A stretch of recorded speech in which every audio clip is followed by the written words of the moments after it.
दोस्तों नमस्कार, मेरा नाम वरुण दुबे है और आज मैं यूट्यूब के माध्यम से आप लोगों से जुड़ने जा रहा हूं। क्षेत्र की समस्याओं को लेके समय समय पे हम लोग कोई न कोई आंदोलन, कोई न कोई जन आक्रोश यात्रा निकालते रहते हैं। इसी क्रम में हम लोगों ने 23 अक्टूबर को एक जन आक्रोश यात्रा निकाला था, जिसमें 3 सूत्री हमारी मांगें थी। पहला तो लूलैंड भूमि होने के नाते जो हमारा ये मजली बैजनाथपुर से लेके भिशियाँ तक का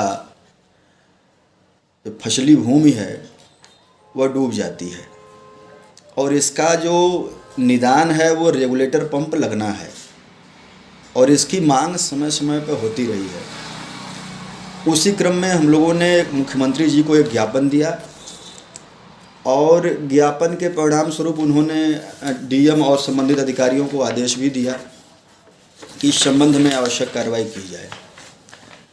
मित्रों, रेगुलेटर पंप पे तो कुछ अभी सार्थक कोई पहल या कहें कार्रवाई देखने को नहीं मिल रही है, लेकिन सबसे खुशी की बात है कि जो हमारी 3 सूत्री मांगों में दूसरी मांग थी, एक जो पीपरसंडी से मजली होते हुए संत कबीर नगर को जोड़ती है, बैजनाथपुर को जोड़ती है, यह 2 जिलों को जोड़ने वाली सड़क है। इस सड़क का निर्माण जल्द से जल्द हो, इसकी मांग हम लोगों ने किया था।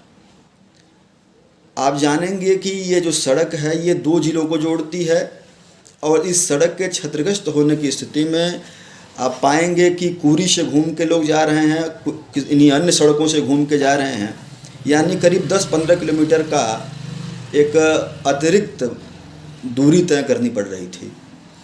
तो आदरणीय मुख्यमंत्री जी के आदेश से हमने पाया है कि पिछले 5-6 दिनों से वहाँ पे मिट्टी का कार्य, साथ में पूरे सड़क का क्या कहेंगे उसको, पुनः निर्माण इसको कह सकते हैं, क्योंकि जानते हैं कि ये सड़क जो है ये पिछले 10 वर्षों से शिकरीगंज और भिशियाँ का जो रोड है वो 10 वर्षों से, जहाँ तक मेरा अपना जब तक मेरे संज्ञान में है, मैंने देखा है, मैं खुद उस पर जाता हूँ।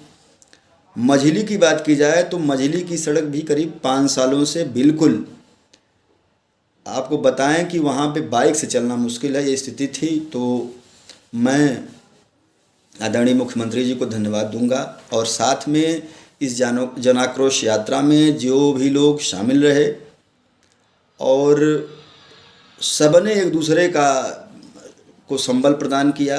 देखिए, लोकतंत्र में जब तक लोक महत्वपूर्ण नहीं होगा, और लोक महत्वपूर्ण तब होगा जब लोग यानी जनता जगेगी अपने अधिकारों के लिए, अपनी समस्याओं के लिए, तो कहीं न कहीं वहाँ सफलता मिलती है।